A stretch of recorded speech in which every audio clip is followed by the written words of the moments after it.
For those who don't know who you are, do you want to introduce yourself to the audience? Yes, so I'm Shauna McDonald. I have been in quite a few horror films now. I started my career in horror with The Descent, and then The Descent Part 2. I've since gone on and done Nails and Howl and The Hike, and now The White Chamber. So, The White Chamber, tell me a little bit about that.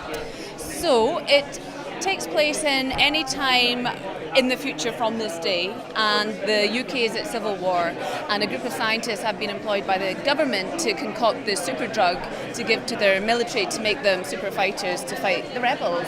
And it starts with a woman in a white chamber. We don't know who she is, why she's there, and it all goes a bit horribly wrong. Sounds like my kind of movie, as per like everything else that you've done. So FrightFest, this is not your first time here at FrightFest. No. How has it evolved for you?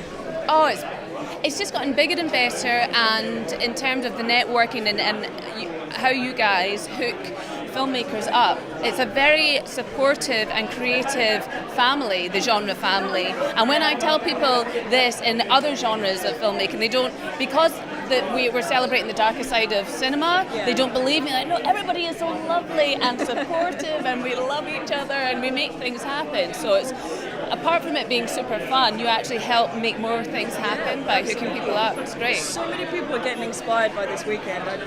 It's incredible, isn't it? It's brilliant. So White Chamber, I've heard this is a pretty brutal film.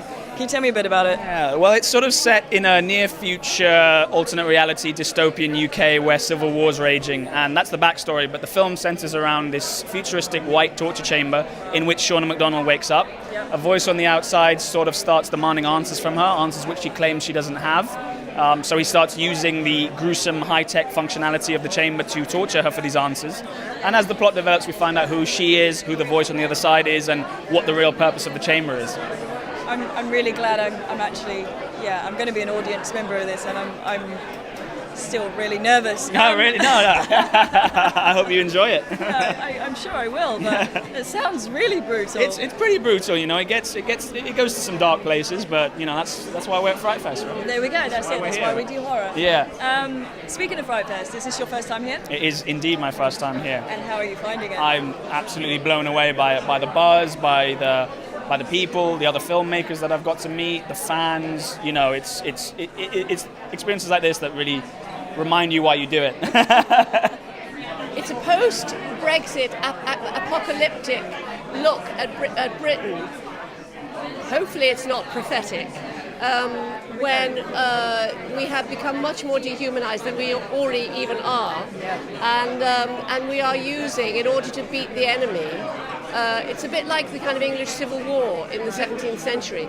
And in order to defeat the enemy, like the Cavaliers and the Roundheads, I am, as a scientist, experimenting and creating as toxic and pernicious poisons as I can possibly develop. And we are experimenting on human beings to see what they can survive, what human tolerance level is. And Candis is one of the two people that we experiment on. And the pain threshold people can have when under these drugs. Similarly, you know, in certain war situations, they would give soldiers certain drugs to make them fight better. So this is what is being experimented. And my character is one of the characters in the uprising movement who gets captured. Sounds brutal. It is. I mean, it is morally as well, and it is brutal, It's pretty intense and uncomfortable. And I mean, I'm pretty cold as to some of the things I do towards you. Yeah. And your husband. You still remain friends, so it's fine, right? Yeah.